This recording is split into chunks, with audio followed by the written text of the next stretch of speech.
Kerala style recipe பார்க்கிற அனைவருக்கும் வணக்கம். இன்னைக்கு நம்ம ஒரு சூப்பரான அறுசுவையும் நிறைந்த ஒரு இஞ்சி கறி தான் பார்க்க போகிறோம். இதில் இனிப்பு, புளிப்பு, கசப்பு எல்லாமே இருக்கும். ரொம்பவே டேஸ்ட்டாக இருக்கும். ஒரு முறை நீங்கள் செஞ்சீங்கன்னா திரும்ப திரும்ப செய்வீங்க. எப்படி செய்யலான்னு பார்க்கலாம். இப்போது நாம் இஞ்சி கறிக்கு பார்த்தீங்கன்னா சின்ன வெங்காயம் ஒரு 10 இந்த மாதிரி கட் பண்ணி வச்சுருக்கேன். புளி ஒரு நெல்லிக்காய் அளவுக்கு எடுத்து வச்சுருக்கேன். இஞ்சி பாருங்க, இந்த மாதிரி ஒரே அளவாக கட் பண்ணி வச்சுக்கணும். நைஸாக, ரொம்ப கட்டியாக கட் பண்ணக்கூடாது. இப்போது புளியை 1/2 டம்ளர் தண்ணியில் ஊற வச்சுக்கலாம். தண்ணி ரொம்ப ஊற்றக்கூடாது. சட்டி சூடாக இருக்கு. எண்ணெய் ஊற்றிக்கலாம். நீங்கள் நல்லெண்ணெய் இருந்தால் கூட ஊற்றிக்கலாம். ரொம்பவே சூப்பராக இருக்கும். நான் இப்போ சன்ஃப்ளவர் ஆயில் தான் சேர்த்துருக்கேன். இப்போது வறுத்து எடுத்துக்கலாம். இஞ்சியை நல்லா பொன்னிறமாக வறுத்து எடுக்கணும். கரிஞ்சு போயிடாமல் பார்க்கணும். கரிஞ்சு போச்சுன்னா கசப்படிக்கும். ஒரே அளவாக வறுத்து எடுக்கணும். 1 நிமிஷம் இப்படியே இருக்கட்டும்.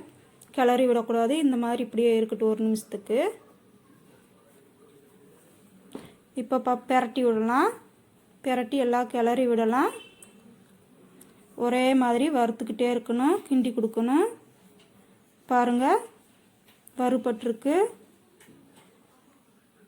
நல்லா வறுபடணும். இந்த மாதிரி கரிஞ்சிடாமல் பார்த்துக்கிறணும். இப்போது நம்ம எடுத்து மாற்றி வச்சுக்கலாம். சூடு ஆறட்டும்.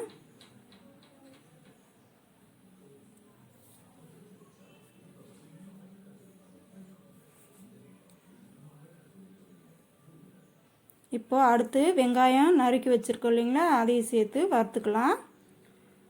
வெங்காயமும் இஞ்சி மாதிரியே வறுத்தெடுக்கணும் பொன்னிறமாக. பாருங்கள், கலர் மாறி வந்திருக்கு. இப்போது கருவேப்பிலை சேர்த்துக்கலாம். நீ கொஞ்சம் கூடி வறுபடணும். இப்போ நல்லா வறுபட்டிருக்கு. இதையும் எடுத்து மாற்றி வச்சுக்கலாம். சூடு ஆறட்டும். உங்களுக்கு எந்த அளவுக்கு தேவைப்படுதோ இஞ்சி கறி அந்த அளவுக்கு பொருள் சேர்த்துக்கோங்க. நான் ஒரு 75 கிராம் இஞ்சிக்கு தான் சேர்த்துருக்கேன். இப்போது இதே எண்ணெயில் கடுகு போட்டிருக்கேன். கடுகு பொரிஞ்சு வரட்டும்.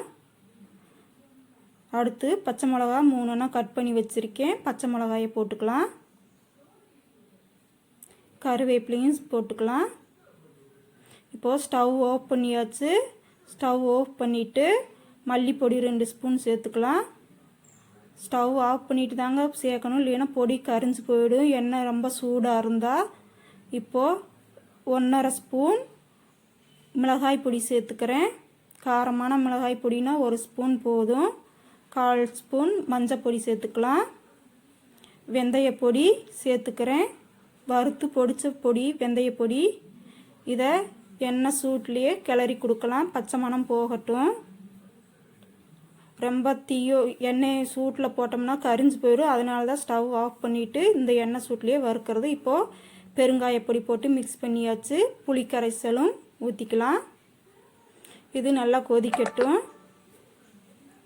உப்பு சேர்த்துக்கலாம். தேவையான அளவுக்கு உப்பு.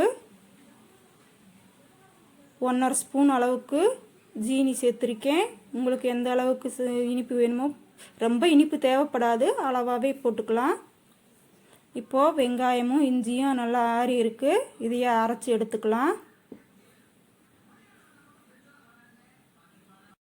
இப்போ பாருங்கள், நல்லா அரைச்சி எடுத்துருக்கு. இந்த மாதிரி கரகரப்பாக அரைக்கணும். ரொம்ப நைஸாக அரைக்கக்கூடாது. இப்போ பாருங்கள், நல்லா கொதிச்சுக்கிட்டு இருக்கு. இப்போது நம்ம இஞ்சி அரைச்சதை சேர்த்துக்கலாம். சேர்த்து நல்லா கிளறி விட்டுக்கலாம். கொஞ்சம் எண்ணெய் அதிகமாக இருந்தால் தான் கொஞ்சம் நல்லாயிருக்கும், கெடாமல் இருக்கும். ஃப்ரிட்ஜுக்குள்ளே வச்சுக்கிட்டோம்னா 1 வாரத்துக்கு எடுத்துக்கலாம். நல்லாவே சூப்பராக இருக்கும். சாப்பாட்டுக்கு எடுத்துக்கலாம், தோசைக்கு இட்லிக்கு எடுத்துக்கலாம். ஊறுகாய் எடுக்கிறோம் இல்லைங்களா, அது மாதிரி இந்த இஞ்சி கறியை எடுத்துக்கலாம். சூப்பராக இருக்கும். இப்போது 5 நிமிஷம் இந்த மாதிரி கிளறி கொடுக்கணும். நல்லா கொதிக்கணும். எண்ணெய் பிரிஞ்சு வந்தால் ரொம்பவே டேஸ்ட்டாக இருக்கும். இந்த வீடியோ உங்களுக்கு பிடிச்சிருந்தா லைக் பண்ணுங்கள், ஷேர் பண்ணுங்கள், சப்ஸ்கிரைப் பண்ணுங்கள். அடுத்த ஒரு சூப்பரான ரெசிபியோடு சந்திக்கலாம்.